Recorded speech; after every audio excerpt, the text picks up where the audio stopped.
ગુજરાત અને મહારાષ્ટ્રના વાહન ચાલકો માટે મોટા સમાચાર 31મી ઓગસ્ટ 2026 ખુલ્લો મુકાશે મુંબઈ વડોદરા એક્સપ્રેસ વે।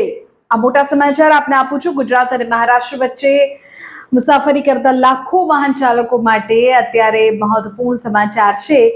જે હાઈવેની લોકો લાંબા સમયથી રાહ જોઈ રહ્યા હતા તેની સત્તાવાર ઓપનિંગ ડેટ જાહેર થઈ ચૂકી છે, ઉદ્ઘાટનની તારીખ જાહેર થઈ ચૂકી છે। આગામી 31મી ઓગસ્ટ 2026ના રોજ મુંબઈ વડોદરા એક્સપ્રેસ વે સામાન્ય જનતા માટે ખુલ્લો મૂકવામાં આવશે।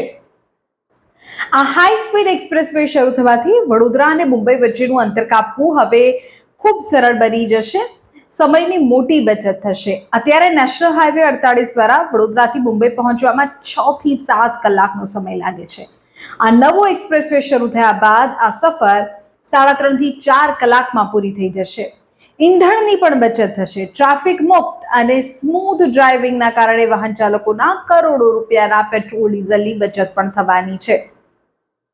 આ પ્રોજેક્ટ દિલ્હી મુંબઈ એક્સપ્રેસ વેનો જ એક મહત્વનો ભાગ છે। આ આખો રૂટ અત્યંત આધુનિક ટેકનોલોજી અને એડવાન્સ ટ્રાફિક મેનેજમેન્ટ સિસ્ટમ અને વિશ્વસ્તરીય સુવિધાઓ સાથે તૈયાર કરવામાં આવ્યું છે, જે મુસાફરીને સુરક્ષિત પણ બનાવશે અને સુપરફાસ્ટ બનાવશે।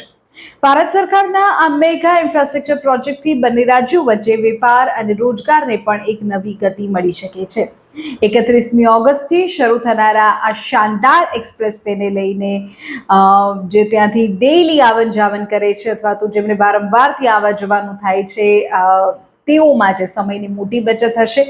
ટ્રાવેલિંગના સમયની સાથે સાથે તમે માનો છો કે શું વેપાર રોજગાર ક્ષેત્રે પણ તેનાથી ફાયદો થાય? તો તમે કમેન્ટ કરીને જણાવજો। આ મહત્વપૂર્ણ સમાચાર એક્સપ્રેસ વેને લઈને કે જેની ઓપનિંગ ડેટ હવે આવી ગઈ છે, આગામી 31મી તારીખે ઓપનિંગ છે।